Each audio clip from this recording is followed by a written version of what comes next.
በፍርድ ቤት አዳራሽ ውስጥ የነበረው ውጥረት በጣም ከባድ ነበር። በችሎቱ መካከል የቆመችው ሴት በትዕቢት ተሞልታ ወደ ባለቤቷ ወደ ፖል በመዞር ፊቷ ላይ የሚታየው በራስ መተማመንና ንቀት የታጀበበት ፈገግታ የድል አሸናፊነት ስሜትን ይንጸባረቃል። ተራሱ ንብረት ላይ ከሚሊዮኖች ላይ 70 በመቶውን ወስዳለሁ አለች ድምጿን ከፍ አድርጋ። ቀጥላም የአባትህን ርስት የደከማችሁበትን ንብረት ሁሉ ሳላስቀር በሙሉ ነው የምወስደው ስትል በኩራት ተናገረች። መላው የችሎታ አዳራሽ ውስጥ ያለው ሰው በድንገት ጭጭ አለ። የታደሙት ሰዎች እርስ በርስ መተያየት ጀመሩ። ፖል ግን ምንም አልተደናገጠም። እንዲያውም በረጋ መንፈስ ከመቀመጫው ተነሳና አንድ ባለ 2 ገጽ ሰነድ ለዳኛው ሰጣቸው። ክቡር ዳኛ እባክዎ ይህን ሰነድ እንደገና ቢፈትሹት አላቸው በኮራ ድምጽ። ዳኛው ወረቀቶቹን አየት ታደረጉና በቀጥታ እሷን እያዩ መሳቅ ጀመሩ። ሰውየው ፖል ይባላል። ፖል የ32 ዓመት ወጣት ሲሆን በፊኒክስ አሪዞና ትልቅ የኮንስትራክሽን መሳሪያዎች አከራይ ድርጅት ባለቤት ነው። ታዲያ እቺ ሴት ሚስቱ ስትሆን ከ3 ዓመት በኋላ ባለመስማማታቸው ምክንያት ለመለያየት ፍርድ ቤት እያሉ ነው ይህ ሁሉ የሚፈጠረው። ታዲያ የ3 ዓመት ባለቤቱ እሱና አባቱ የለፉበትን ንብረት ሁሉ መውሰድ እንደምትችል ሙሉ በሙሉ እንድታምን አድርጓታል። በሱ ክሬዲት ካርድ የተገዛ ውድ የዲዛይነር ልብስ ለብሳ ወደ ፍርድ ቤት የገባችው እቺ ሴት አይኖቿ በትዕቢት ተሞልተዋል። ጥበቃዋ ከሚሊዮኖች የሚቆጠር ገንዘብ እንደሚያሸንፍላት እርግጠኛ ሆናለች። ጓደኞቿ በስተጀርባ ተቀምጠው ፖል ሁሉንም ነገር ሲያጣ ለማየት በጉጉት ይጠባበቁ ነበር። እሷ ያላወቀችው ነገር ግን ፖል ቀድሞውኑ ተዘጋጅቶበት እንደነበር ነው። ለወራት ምልክቶቹን ሲከታተል ነበር። ስለ ኩባንያው ደጋግማ ስትጠይቅ፣ ስለ አባቱ ንብረት ዝርዝር መረጃ ለማግኘት ስትወተውት፣ እንዲያውም በሚስጥር ከጠበቆች ጋር ስትገናኝ ፖል ነቅቶባት ነበር። ይህ በእንዲህ እንዳለ የክሬዲት ካርድ ዕዳዎች ተቆለሉ። እሱ ሄዶባቸው በማያውቃቸው የቅንጦት ቦታዎች እንኳን ስትዝናና ከርማለች።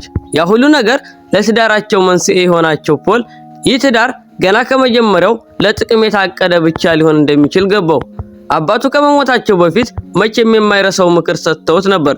እሱም ልጅ ሆይ እምነት በስራ የሚገኝ ነው፣ ህጋዊ ጥበቃ ግን መገንባት አለበት።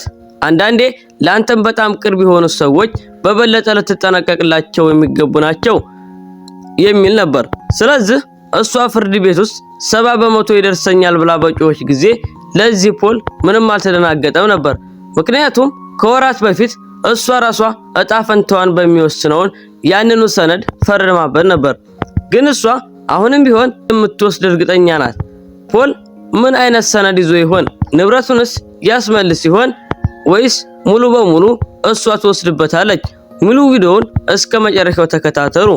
ቪዲዮውን ላይክ እና ሰብስክራይብ ማድረጋችሁ እንዳትረሱ። በፍቺት ችሎታቸው ወቅት የፖል የሚስት በንቀት ፈገግታ እንዲህ ብላ ነበር። የአባትን ንብረት ጨምሮ ከሀብት ላይ 70 በመቶውን ወስዳለሁ ባለችው ጊዜ ዳኛው ፖል የሰጠውን ወረቀት አንዴ ተመለከተ። ከዛም በቀጥታ ወደ ሚስቱ ተመልክቶ መሳቅ ጀመረ። ያቀረበው ሰነድ የጋብቻ ፊት ውል ብቻ አልነበረም፣ ሙሉ የፋይናንስ መለያያ ስምምነት እንጂ። ከሰርጋቸው ከ1 ዓመት በኋላ ነበር የተፈረመው። ጥበቃው ለታክስ ጉዳይ የፈለገው የንግድ ሰነድ መስሏት ነበር። ወረቀቱ በግልጽ እንደሚለው ከሆነ ከኩባንያው ጋር የተያዙ ሀብቶች ሁሉ የአባቱ ንብረትና የፖል ብቻ ነበሩ። እሷም በምስክሮች ፊት በፈቃደኝነት ራሷ ፈርማበት ነበር። ያ ሰነድ ደግሞ በሕግ ፊት በጣም እርግጠኛ መሆን የሚቻልበት ትልቅ ማስረጃ ነበር። ዳኛው ጮክ ብሎ ሲያነበው ፈገግታዋ ሁሉ ጠፋ። የጠበቃዋን ፊት ገረጣ። ዳኛው በለስላሳ ድምፅ እንዲህ አለ፣ እመቤት፣ በሚቀጥለው ጊዜ በሚሊዮኖች የሚቆጠር ገንዘብ ከመጠየቅሽ በፊት ምን ላይ እንደፈረመሽ እርግጠኛ ሆኚ ሲል ነገራት። ከኋላ የነበሩ ጓደኞቿ ሁሉ ዝምታ ወረራቸው። ወደ ችሎቱ ይዘው የመጣችውም ትዕቢት ሁሉ ከሰመ። ከዚያም የመጨረሻው መርዶ መጣ። ዳኛው እንዲህ ሲል አወጀ፣ በዚህ ጋብቻ ውስጥ በፈጸምሽው ማታለልና መጥፎ ስነ ምግባር ምክንያት ይዘሽ የመጣሽው ነገር ብቻ ትወጫለሽ አላት። እሷም ይዛችሁ የመጣችው በባዶዋ ስለሆነ በባዶዋ እንደምትመለስ አስረገጠላት። እሷም በለቅሶ ተሰበረች። ፖል ግን ዝም ብሎ ቆመ።